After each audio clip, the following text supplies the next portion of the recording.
Okay, welcome back. I'm going to be redoing the video about importing a JPEG of someone's face into the software so that you can cut it out and create a sort of a digital puppet. So I've already downloaded an image that is on my desktop, and I'm just going to import that image. It's a JPEG of someone's face. File, import, import to stage.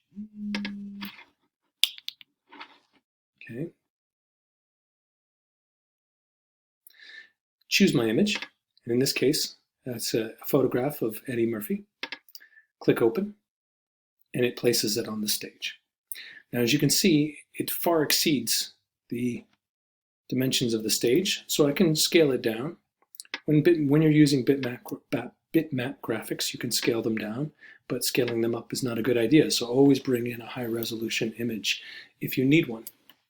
All right, so now that I've brought the image into the software, I'm going to break it apart. And that is the key commands. Command B on a Mac, Control B on a PC. Okay, this gives us a vector shape, in this case a rectangle, that is filled with a bitmap image. And you can see that when I sort of stretch this image, you can see that I'm actually dealing with a vector shape that has the fill of the photograph of Eddie Murphy. And so I'm just going to slip it off to the side here. Because I want you to see what I'm going to do to cut him out. And I only really want his face, so I'm going to zoom in just a touch. Okay, and I'm going to get my erase tool, and I'm just going to create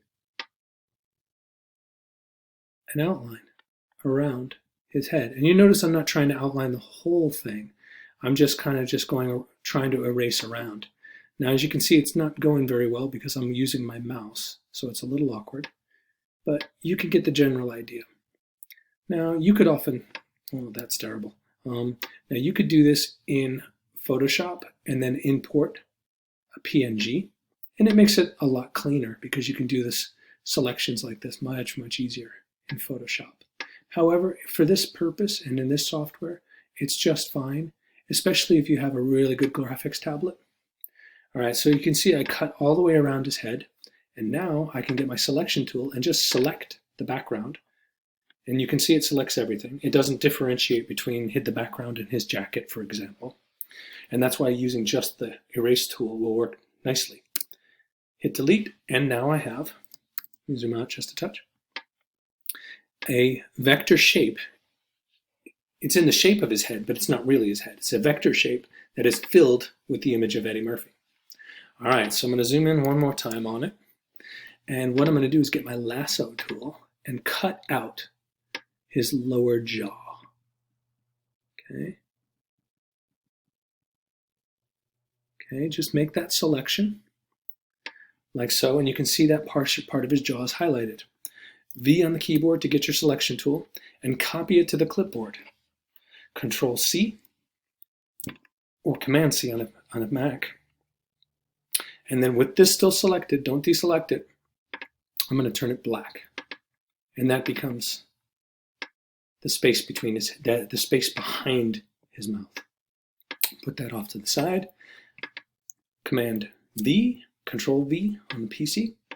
And now I have the mouth that's going to be moving up and down. Select the head. Make sure to get all of it. Okay. And F8 on the keyboard. And this brings up the Convert to Symbol dialog box. This is something to pay very close attention to. We are only using graphic symbols. There's 3 types, movie clip, button, and graphic. You must switch to graphic symbol. It's very important later on for animation. Eddie head, click OK. Do the same with the mouth. Click the mouth, F8, Eddie mouth. And now I can animate. La, la, la, la, la, la. Okay, but we're going to take it one step further. I'm going to take these 2 symbols and I'm going to nest them into another symbol called Eddie nested head.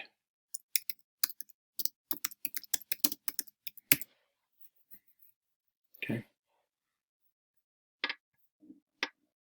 so that the head and the mouth will move together if I want to make him walk, for example.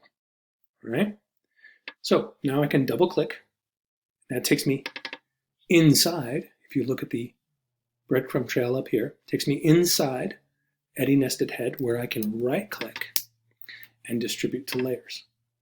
You'll notice that up here at my layers, that the head and the mouth are on their own layers, and layer 1 has nothing on it, so I can delete that. Okay. Now, if I wanted to add some time to the layers, I can just come down here, highlight both of those frames, and press F5.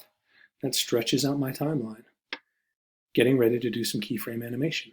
Now, I'm not going to move the head at this point, so I can lock it. And then if I wanted to start the process of making his mouth move around, I just add a keyframe, F6, and move it. Add a keyframe, and move it. Add a keyframe, and move it. And so on and so forth until I've made the mouth do what I want. And I can even scale it up to make it look silly. And I could rotate it even. And maybe even doing a little squash and stretch, right? Make it really silly.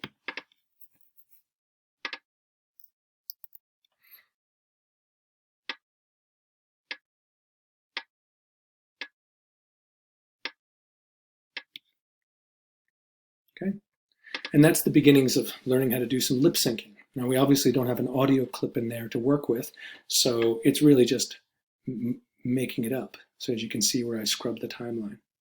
But it's really silly, and it's meant to look kind of bad. It's not meant to look very seamless.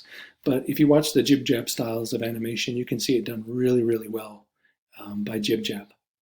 Okay, this is what I need you to submit for this assignment. We're going to be coming back and doing this kind of stuff again, but graphic symbols, vitally important.